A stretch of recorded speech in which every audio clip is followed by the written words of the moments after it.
This short video contains minor spoilers for Zelda Tears of the Kingdom. Please be sure to play and enjoy the games if you want no spoilers at all, or check out my other Zelda Theory videos while you play, like the one I did with Zeltic, which is entirely spoiler-free. So, Tears of the Kingdom is set a few years after Breath of the Wild. We're not 100% sure on a specific date. Ruji and Chulin have both aged up since games prior, and so too has Pura, though she's a bad judge of this as she's actually older than Lady Impa, thanks to her aging technology, or de-aging technology, so she's not much to go on. Technology is absolutely wild in the way that it works, and some of the most incredible technology that appears in this medieval setting is that of the Sheikah Shrines and, of course, the Guardians. Built over 10,000 years ago, the Shrines, Sheikah Towers, and of course the Guardians, their presence can be felt all across Hyrule in Breath of the Wild. One of the biggest and most notable changes so far in my playthrough of Tears of the Kingdom is that I haven't encountered a single one. The shrines are gone, replaced of course with the new shrines, and the Sheikah Towers have disappeared, replaced with the Skyview Towers. I'm definitely hopeful there's a base or a dungeon of them somewhere out there in the world, like they've all been put into storage, and I'm going to walk into this storage locker and be attacked by a million blinking eyes, but I digress. But it seems like they're all gone, and so too are the aforementioned Sheikah Shrines. Now, these were created underground across Hyrule to test the hero of modern day. They were guarded by Sheikahs who went through some kind of self-mummification process.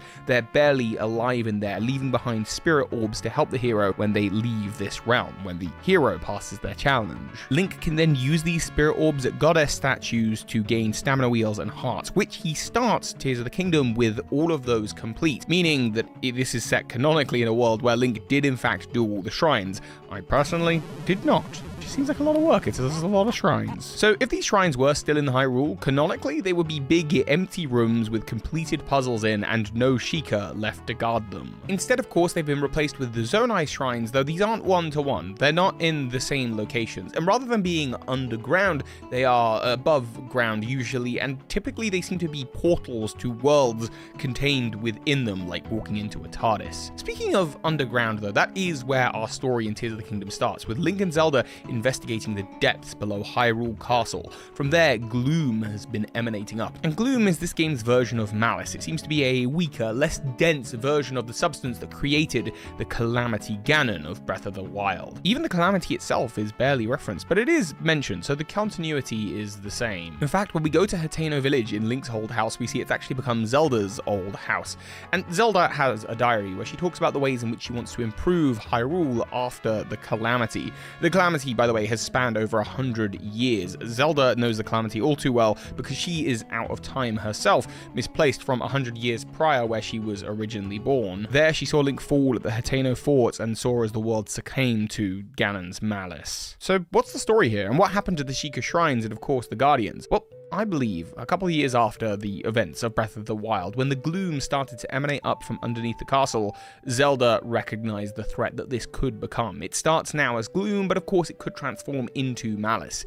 This could be the beginning of another calamity. Yes, they've destroyed the Calamity Ganon above ground, but the source of that power seems to be underneath the castle. And this power is strong. It was just 100 years ago that this malice, this power of Ganondorf's, infected the various Sheikah Guardians built and designed to protect Hyrule and even the divine beasts, and turned them against their creators. Within those divine beasts, the greatest of these guardians, his concentrated malice in the forms of the Blight Ganons, executed the various leaders of Hyrule. So my theory here is simple. Knowing the threat that malice poses to the Sheikah technology, the shrines were dismantled, so too with the Sheikah Towers.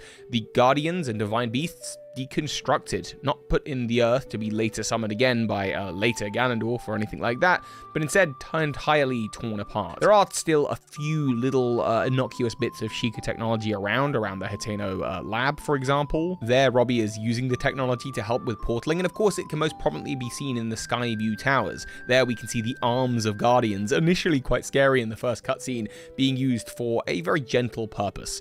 I say gentle, to fling Link up into the sky. But no longer does the technology belong to potential death machines. That would be far too dangerous with the gloom appearing. Zelda had these machines ripped apart so that they couldn't pose a threat to the people of Hyrule. The shrines and towers, unable to be used by the forces of evil, as her and her chosen hero Link go to investigate the source of this gloom. And that, of course, is where the game begins. There is one little tidbit that ties into this with the Sheikah technology, and again, we're just going to move slightly further into the spoiler territory, but again, it's really not a big deal. Throughout the story, we do see the ancestors of the champions, the heroes of today. These ancient sages of the various races wear masks, which of course look a lot like the divine beasts of today. You can actually obtain masks that match these ones by using the champion amiibos, or at least that's how I got them. I don't know whether they're available in any other way in the game. And when you wear yours, say you wear the Varuta mask, your associated champion spirit that walks alongside you will wear the mask of the ancient sage. I believe this is implying, of course, a connection between the divine beasts and these masks, and I think it's possible that these 4 unnamed sages throughout the game from the ancient past are simply called Varuta, Vamedo, Varodania, and Vanaboris, or maybe perhaps Ruta, Meadow, Rudania, and Naboris. And it's actually where the descendants Ruto, Medley, Darunia, and Naburo, I definitely didn't pronounce that right, Naburu get their names. But perhaps I missed something in Tears of the Kingdom, and if I did, I do want to know about it in the comment section. By the way, thank you for supporting the growing Zelda Theory channel. You are part of an up-and-coming thing, and I just wanted to say thank you for the support. I've got some other Zelda videos. If you want to check them out here on the channel, go back, watch some of my old ones. I still think they hold up even with the release and what I've played of Tears of the Kingdom. So thank you so much for watching and the support, and of course, be sure to subscribe. More absurd Zelda theories coming soon.